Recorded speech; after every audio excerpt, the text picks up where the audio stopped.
Hello, everyone. Welcome to a PDM Technologies presentation of Bluestar PLM inside Dynamics 365 and AX.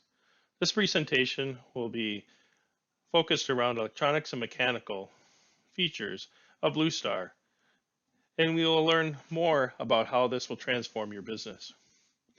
Hi, my name is Rick Trask, and I will be your pre-sale solution architect, taking you on your journey today, learning more about the benefits of Bluestar PLM. I'm going to show you in today's webinar how Bluestar PLM connects your CAD Altium information with Bluestar and Dynamics. First, I'm going to talk about Bluestar as a PLM system module within Dynamics. This is important to understand that Bluestar PLM is embedded in Dynamics. It is not a separate external application.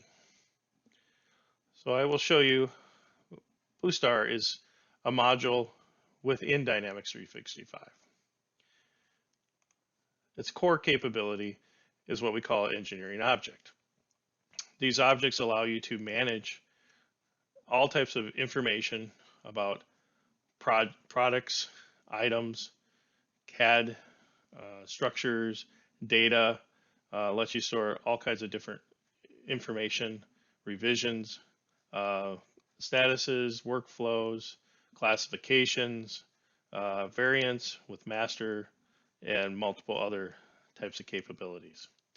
Our focus today will be around the eCAD portion, and we'll take this master multi-vibrator, and I'll show you in engineering object within Bluestar PLM the standard data and information that is contained within this item.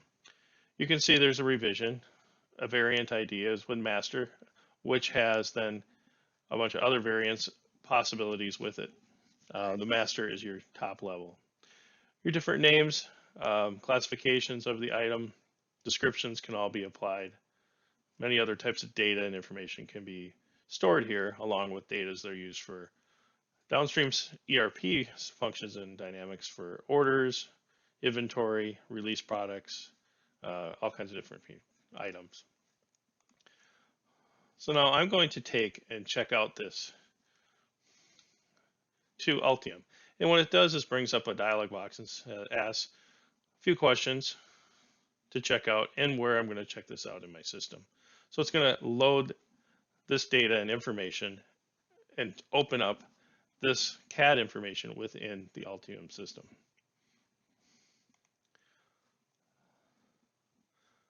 So now Altium shows the CAD structure,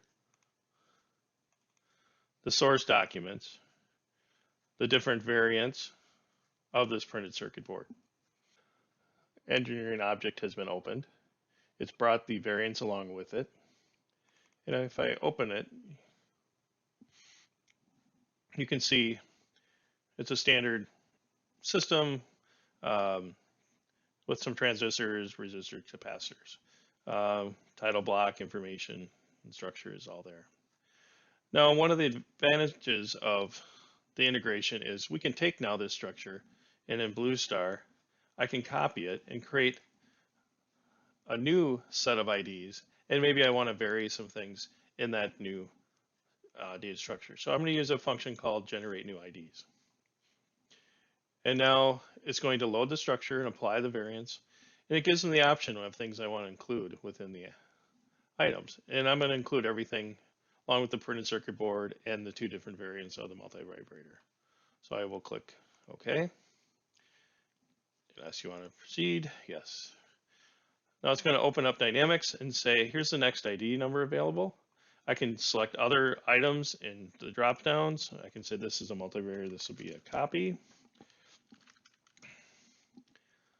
I'm going to click OK. Now I'll process the next item, which is the printed circuit board, and I will make a copy of that as well.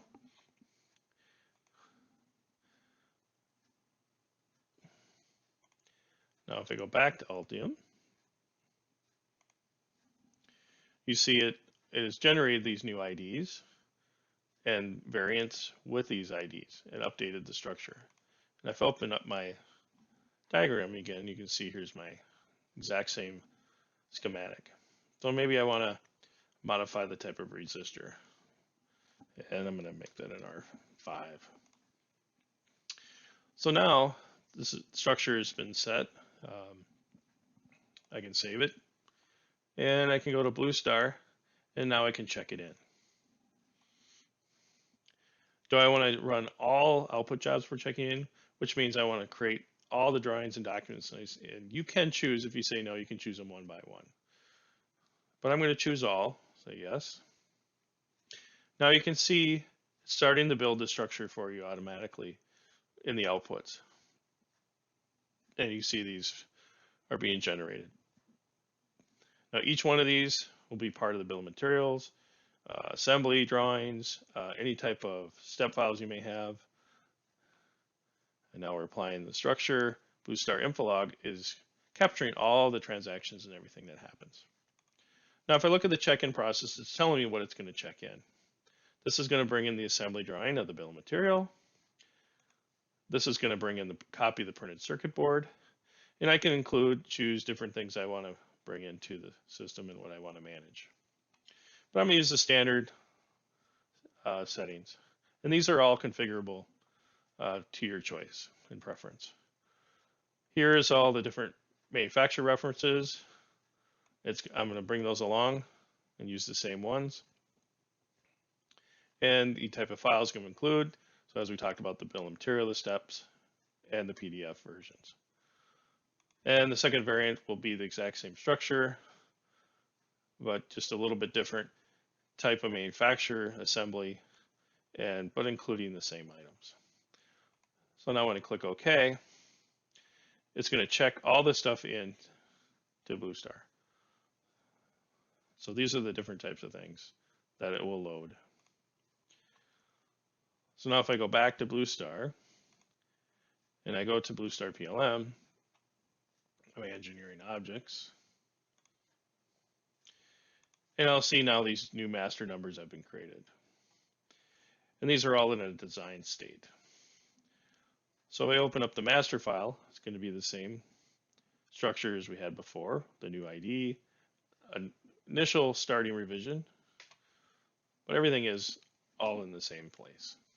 And I find the same. Now the next piece is looking at these variants that were created from the master. So if I open this up, you can see this kind of hierarchical structure that tells you it's a bill of material. And you can see these are the information of the items contained within this bill of material. You can have documentation included, the schematics and assembly drawings. Also the items, part of the printed circuit board, cap, and other types of wiring diagrams, all contained within this bill of material. The other piece is I can also look at the file information. And this shows me all the different files that have been created and provided in the Bluestar Vault. You can see it tells you the size, dates, all these things are applied in the system. So you can see these are the new source files for this demonstration.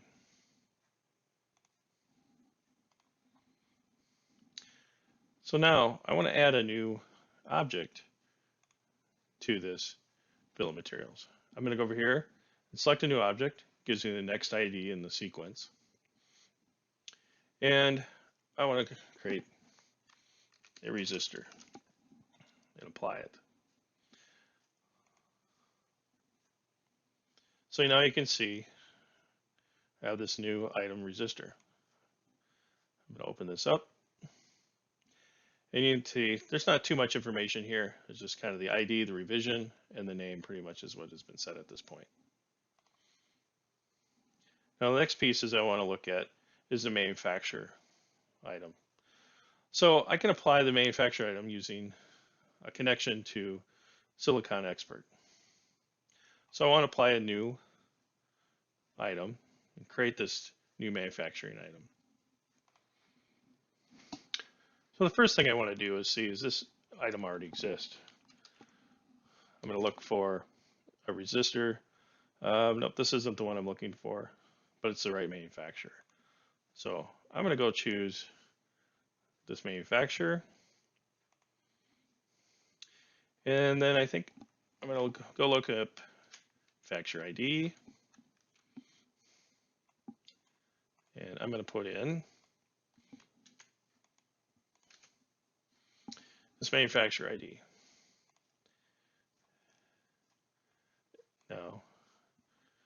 Now I've created this ID, and I want to save it.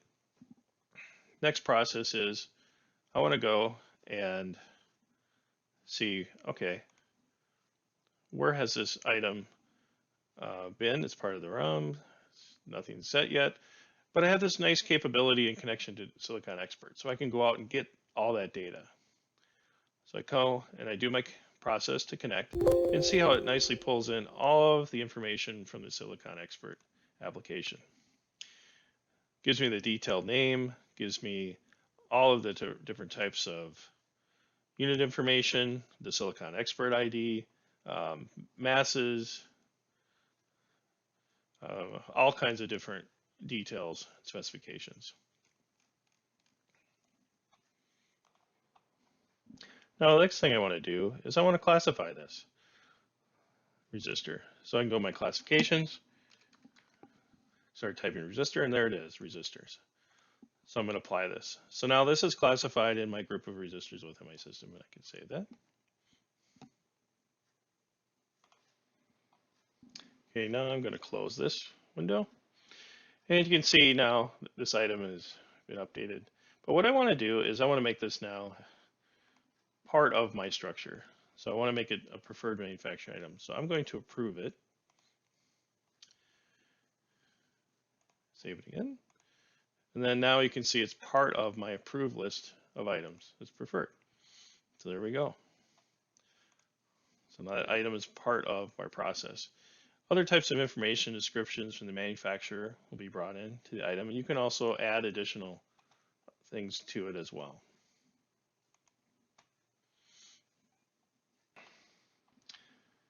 So now that this is a preferred item, I can go down and we have an area called substances. This allows us to review the different types of substances that are part of this product.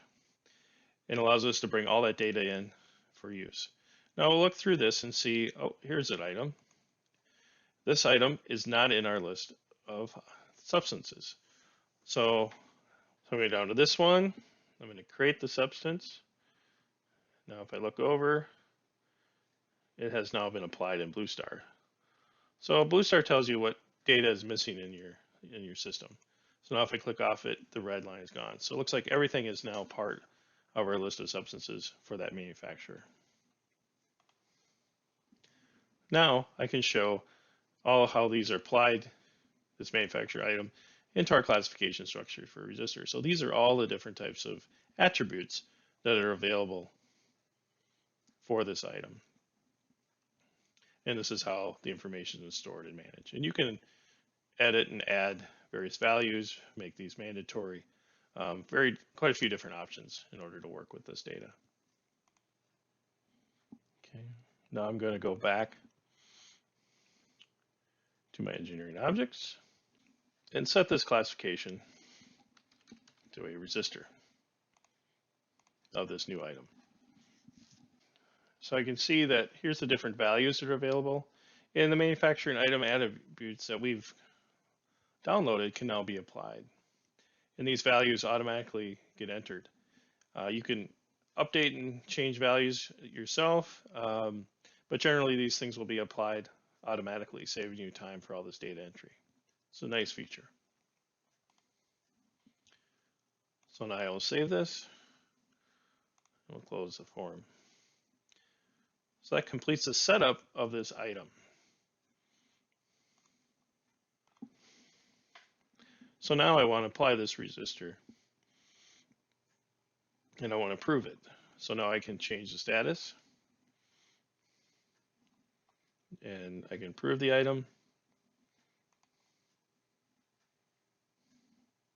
And now you can see it's an approved component within our library. Now I'm going to go to Altium and I'm going to check out the resistor. And when I go to this component resistor, you can see that this new resistor has now been added to the product components. It is now ready for use within your Altium system as a new component. Now if I go to my master sheet, I can take this resistor, I can add it to my drawing. I can call this one resistor number 6. And I complete the drawing, apply it into the system, but now it's ready to be processed. So I will save this structure, and now I will check it in.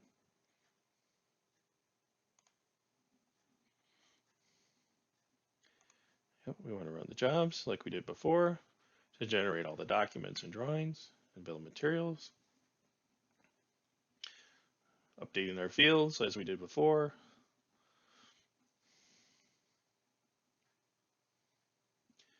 Now it's loading the structure, and it's going to have all this new information in the master. When we check this in, it's going to have an updated drawing assembly document. So let's hit OK. Now it's checked in. Another feature on Altium and connectivity with Bluestar is I can go to this resistor and I can take a look at this data sheet. So it takes me to Silicon Expert. And I'm able to look at all the different information about this resistor. Part number details, all the stuff that's included. Also connects me to the engineering object, to the Bluestar object, the resistor, right from Altium. If I go back now to my engineering objects, going to refresh my page. If I go to my variants that were generated, you can see that that resistor is now part of the bill of materials. It has a manufacturing item detail that we created and the documentation, classification, and all the different variables associated with it in that bill of material for reference. So I open the PDF on this, it's going to give me this schematic structure, and you can see there's my R6 and the one that I renamed R5. So you can see how everything integrates back and forth between Altium and the engineering objects within Dynamics.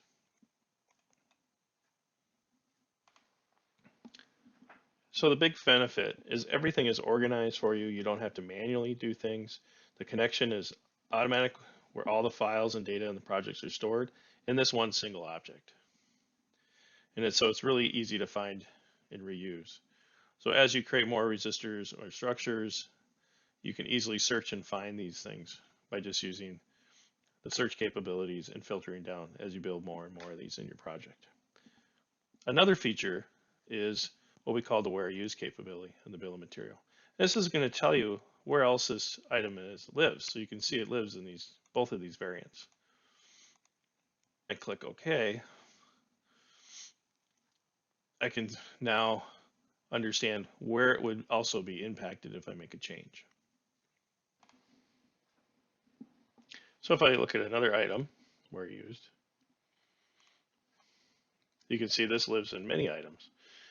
And lets you know this is where the impacts will be if I make any changes in any type of design. This is where it'll all be applied, and revisions will then need to be dealt with, and changes also provided will need to be reviewed downstream in approval workflow process. So now I'm going to go back to the resistor that I applied. I'm going to take a look at the compliance.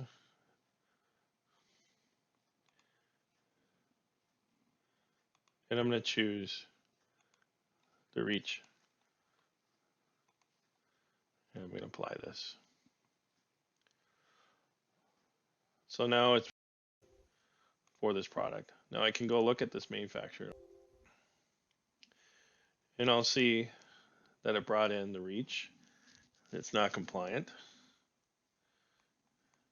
It has some exceptions already. So compliant exempted. But I see I have 2 additional non-compliant items. to review. They're lead oxide. So I can go through here and I can pick lead is okay. I can now go here and also apply the exemption for the undercoat lead oxide. And you can add a number of exemptions based upon what your needs. Now that I've applied all these exemptions to my information, I can see now that this should now be compliant in total. So I'll refresh my information. I'll calculate the compliance again with my exemptions. It will now process through. See, these are exempt.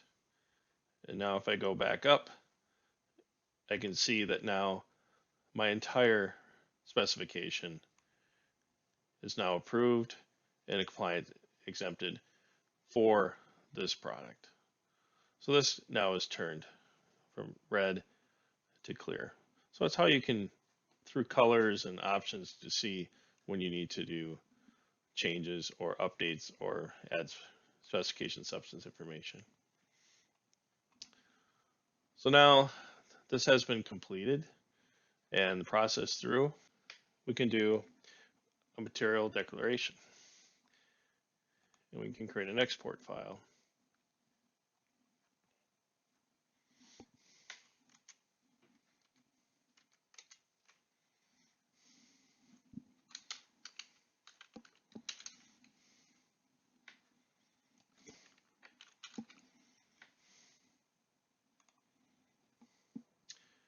And I'm going to run that process.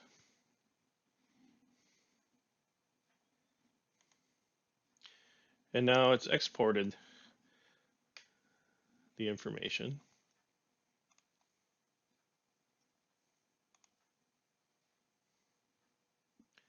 Compliance list.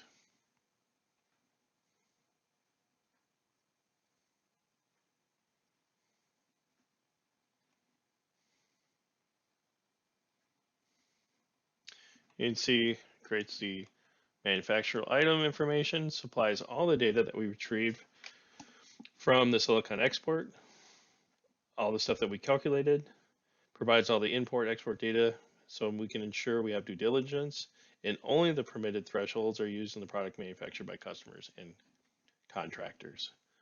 So here's all the list of specific items that we can now distribute to any vendor or customer that we need. Now I'm going to go back to my item.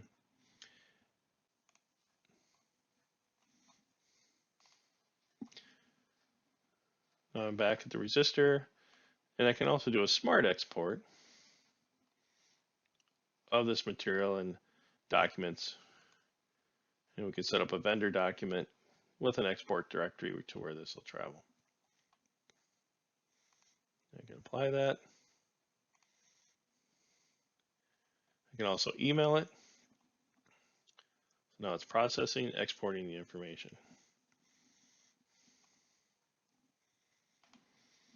Now you can see the zip file has been processed here in the directory we selected.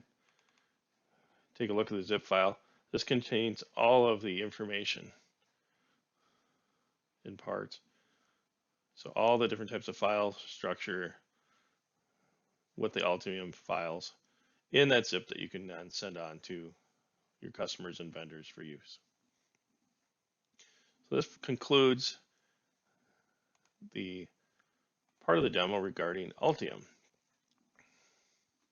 Now I'm going to show you the second part of the demo, the mechanical CAD using SolidWorks. We're going to go to our multi-vibrator again, and we're going to check this out.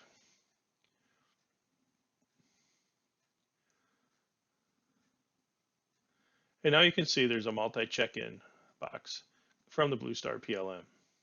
And this allows you to join together multiple products into one CAD engineering object. So I'm going to show you the bill of materials for this that was generated in an Excel file. And you can see all the manufacturer information, the part number, the description, the Bluestar ID, uh, all of the component data, the manufacturer, and this is all customizable. So you can add or change fields or information and structure in the Excel document. So now I'm going to go and show you the bill of material file, and there's in preview.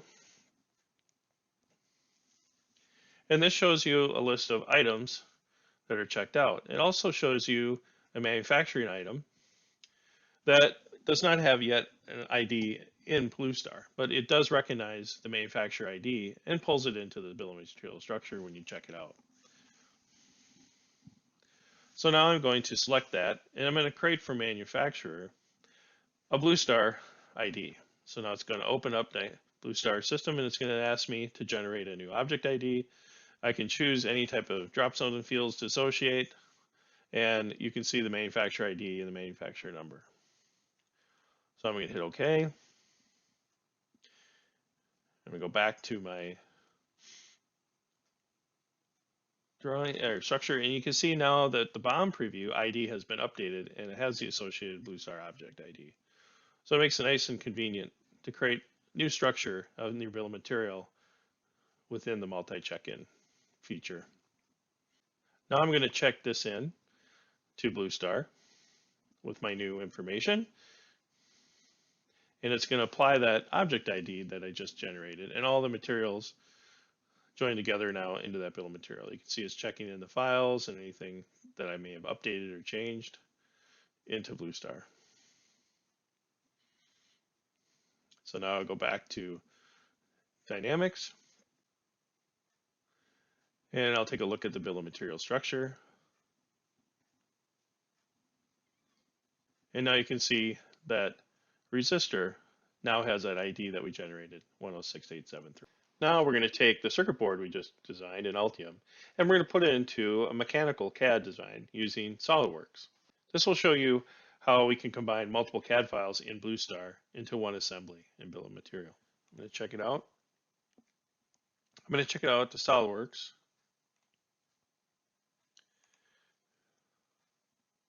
It's going to create the step file.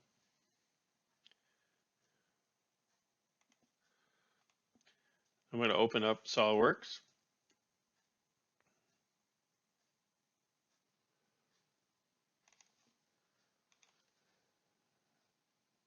I'm going to go Bluestar PLM, and I'm going to convert the step file. I'm going to select my step file.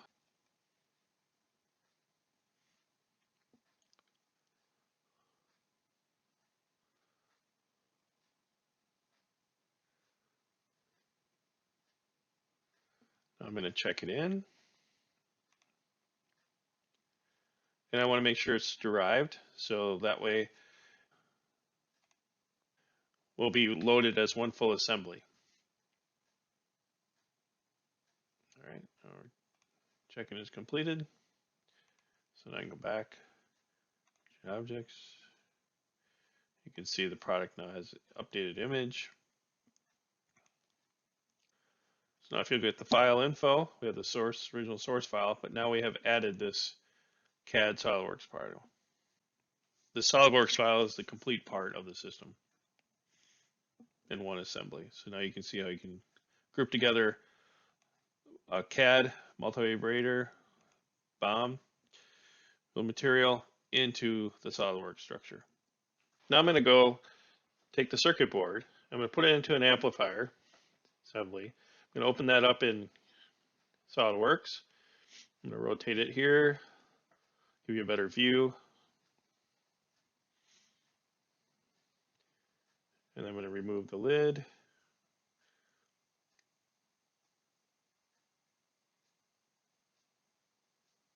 And now you can see the circuit board inside of our box. I'm going to take and pull that out.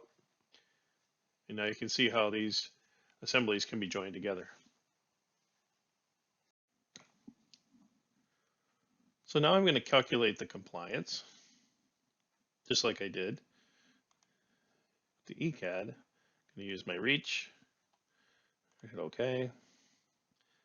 It's going to process my compliance information. And now things are calculated and approved. So now I'm going to go to my manufacturing structure, and I'm going to look at my manufacturing item details. And now you're going to see this MOSFET item, and I'm going to check the compliance information. So you can see that there's all compliant. There's no issues with this material at all. Now if I go look at the cap, I go look at my manufacturing structure, I'm going to look at my item details. I can take a look at this one as well and see that I had no errors. Everything is compliant. If I take a look at this item, I look at the details. So you can see I have an issue here. Oh, I don't have any compliance information. It says it's expired. Well, let's go get the Silicon Expert data on that. Process through. And I can see now the information has been pulled in for the substance. And I have two things at the top here that I need to take a look at. So I'm going to calculate the compliance again using the specification since I just pulled in these new substances. Hit OK.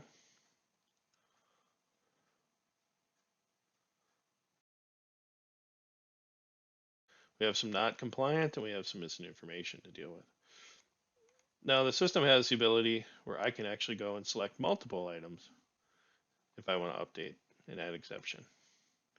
So I can go over here, select my exception. I can go down now and see this has been applied to multiple, approved. I can do the same here as well.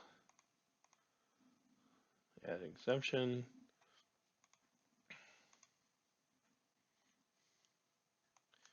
Go back down and take a look and see, okay, those are approved, those have been updated.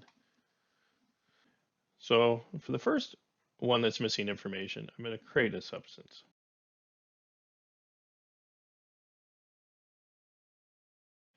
And now that's going to generate and add this to my Bluestar substance list. The second one, I'm going to see if I can find the substance.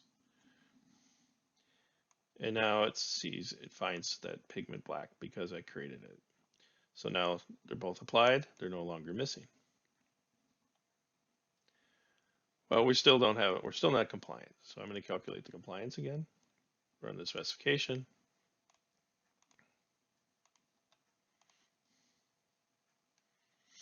I'm going to process my specification calculation.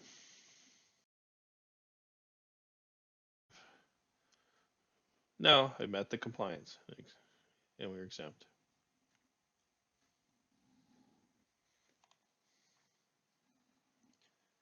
Now I'm going to export my material declaration.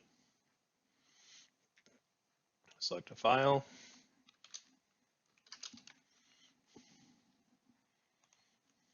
Save it.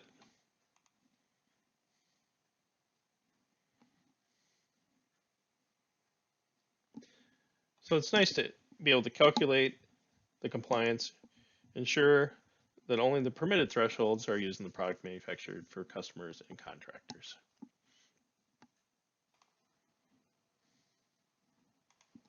I'm going to look at that material file.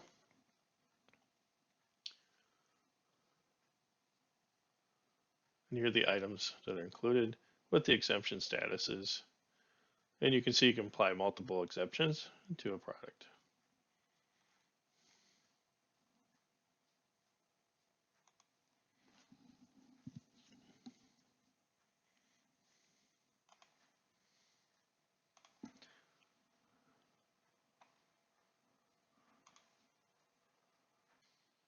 Now another feature with CAD add-ins or engineering objects is customers would like to have their firmware associated when you have your printed circuit boards to travel along with your bill of materials so you have the right revision of firmware to apply to your system. So it's fairly easy to just link in a new engineering object. I want to create a new one, which would be a file. So I'm going to hit OK.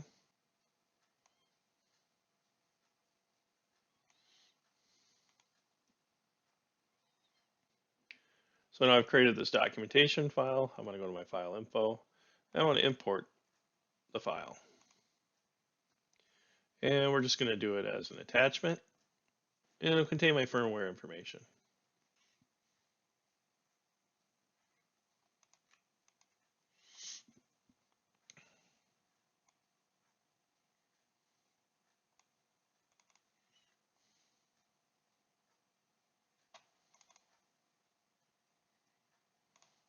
I have a lock file here I'm going to attach. And this is going to be part of the manufacturing file. And so now you can see we've added a lock file. So I'm going to save this. So this file, now I want to associate to that bill of material. So I have my file created.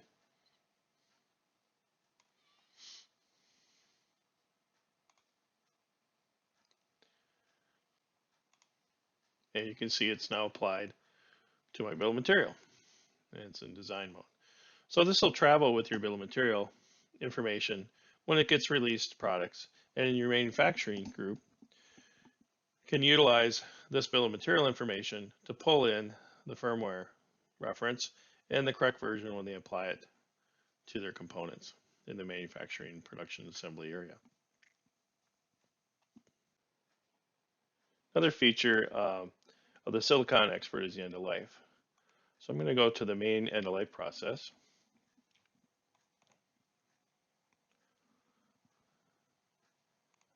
Click Silicon Expert.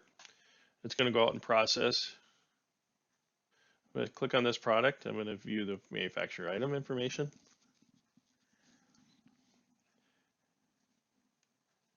This shows you it's an obsolete part.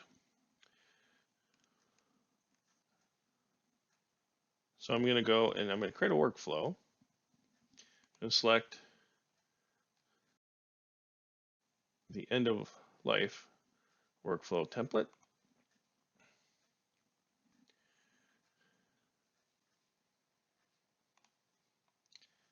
I'm going to go view that workflow.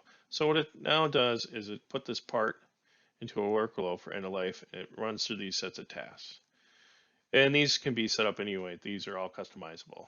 And this is just shows a example workflow to evaluate impact, find an alternative in this workflow. You can add other types of process, other things to look at. And then at the end of the life process, you can then kick off another workflow to start an engineering change order. That concludes the session on multiple check-in and CAD. And there's a lot to cover, a lot of steps and information, lots of different options to put different types of structures together to create a bill of material structure within the engineered objects. But we're showing you all the different options of adding files, adding new structures and objects, to generating and creating multiple CAD structures together between Altium and SolidWorks, and then generating those step files to connect them all. Hopefully the information is beneficial for you today.